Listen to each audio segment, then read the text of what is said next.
All right, what's up, guys? Welcome back to another episode of the Living the Dream podcast. Today on the show, we're going through Proverbs 10, verse 11. Let's get it. The mouth of the righteous is a fountain of life, but the mouth of the wicked conceals violence.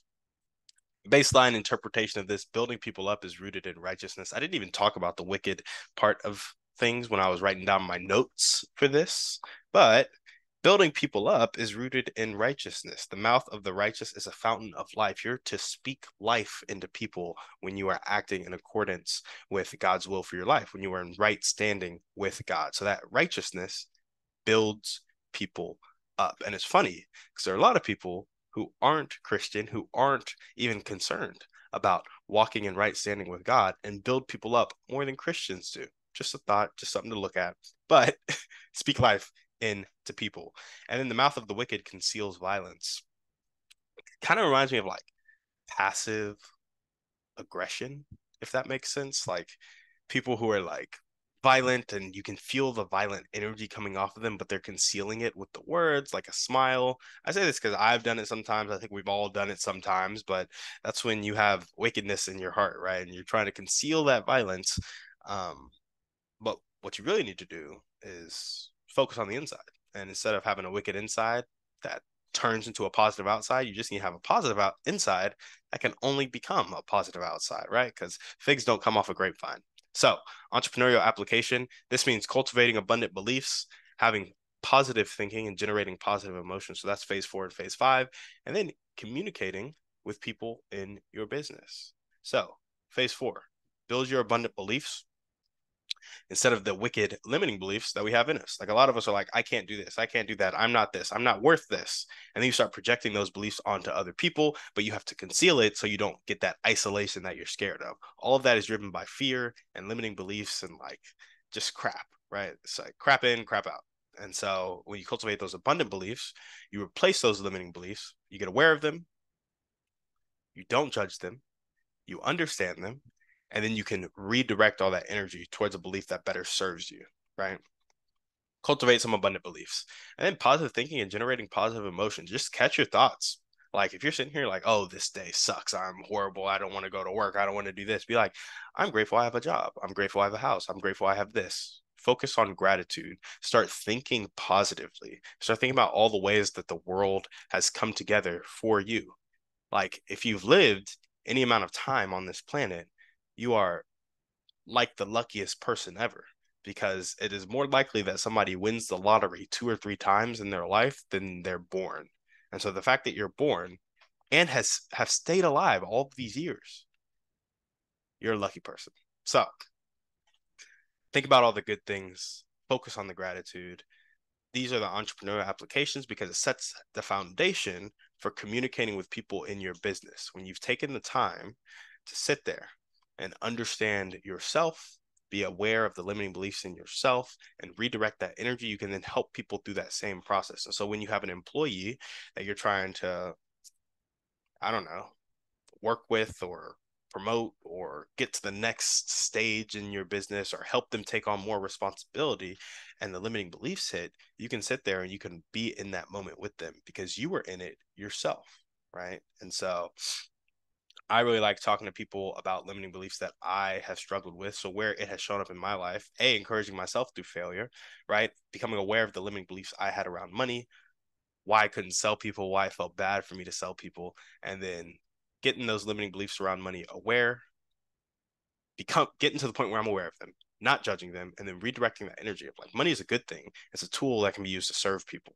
And I had that abundant belief, but I didn't have the oomph behind it because I had this limiting belief that money was painful to spend. I was projecting that belief onto people. So now I can walk people through that when they have limiting beliefs around money and they're willing to engage in that conversation. I can't force anybody to do it, but I know how to kind of ask the questions, be in the moment with them. And I understand it takes time as well. Not everybody does it instantly. And then you have reinforcements in your surroundings and in your community that may be telling you the opposite of the abundant belief you're trying to create. And so there are all these things that I understand because I've struggled with them. So when I'm communicating with somebody, I'm in the business of selling people on themselves, helping them with their dreams and goals. When I'm trying to help somebody take that next step, I know how to attack those limiting beliefs with them because I've done it with myself. Does that make sense? So after you cultivate some abundant beliefs, get that positive thinking and generating that positive emotion, yeah, you'll always improve. But specifically in your business, you can do it for yourself, which will produce results for your business. But more importantly, you can walk through it with the employees that you're depending on, the partners that you're depending on to inspire people to go after what it is they're trying to go after. That's what I love to do, at least. And that's how it shows up in my life, encouraging myself through failure and then encouraging other people through failure as we walk towards their dreams and goals. Same thing with my brother. He's a day trader. When he's trading and he messes up, we can talk about the mindset behind it. We can talk about the expanding our time horizon and how that takes pressure off of us and how getting our mind right so we can execute the next day, right? And so going through those limiting beliefs, going through those like that negative self-talk and just realizing, hey, that's not true. This is what is true. This is what we're going to believe. And that's what's going to help us move forward. So where do I want this to show up in my life? Experiencing failure together and pushing through together. I think this is something we all need.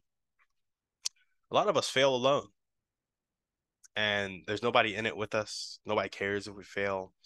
And Grant Cardone said this one thing. He said, if you owe the bank $1 million and the economy bursts, you have a problem. If you owe the bank $1 billion and the economy bursts, we have a problem. We being you and the bank, because the bank has so much invested in you. And so when you get people to invest in you and you invest in them and your lives are intertwined and you fail together, you then push through together.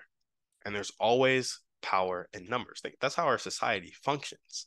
Like the US is together in a sense, even though as individuals we're all kind of alone.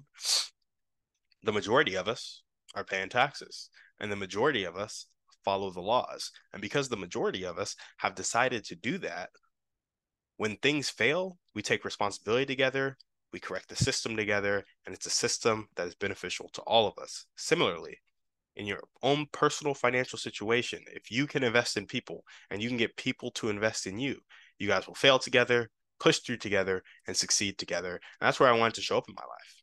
I want to be intertwined with people, going somewhere together so that we fail together, continue to show up together, push through together, and then succeed together. So, how can you guys apply this to your life?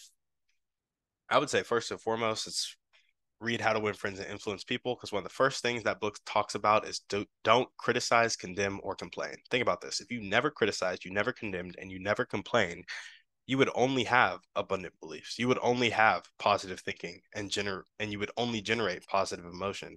And then you would only communicate well with people in your business, building them up, speaking life into them.